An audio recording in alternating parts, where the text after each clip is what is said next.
সুন্দর একটি হিট হয়েছে, সম্ভাবনা গোল।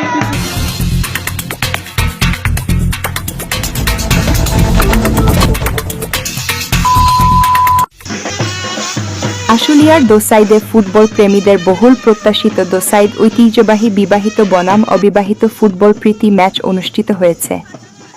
৮ জুলাই শুক্রবার ঢাক ঢোল পিটিয়ে আঞ্জু এন্টারপ্রাইজের পৃষ্ঠপোষকতায় দোসাইদ অধন্য কুমার স্কুল অ্যান্ড কলেজ মাঠে ঐতিহ্যবাহী এই প্রীতি ফুটবল ম্যাচ অনুষ্ঠিত হয়।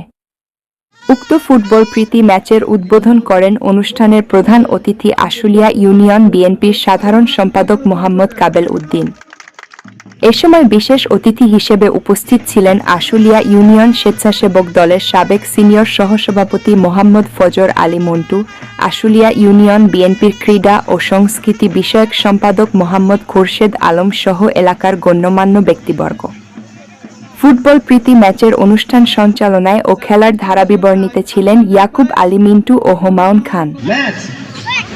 অল্প কিছুক্ষণের মধ্যেই তৃতীয়ার্ধের খেলা শুরু হতে যাচ্ছে। খেলা পরিচালনা করেন সাভার ও আশুলিয়ার জনপ্রিয় referee Dosaid A K school and কলেজের সহকারী শিক্ষক মোহাম্মদ শরীফ হোসেন। আঞ্জু এন্টারপ্রাইজ এর পৃষ্ঠপোষকতায় দোসাইদ উক্ত খেলায় ৩-১ গোলে বিবাহিত দলকে হারিয়ে বিজয় লাভ করে অবিবাহিত ফুটবল একাদশ।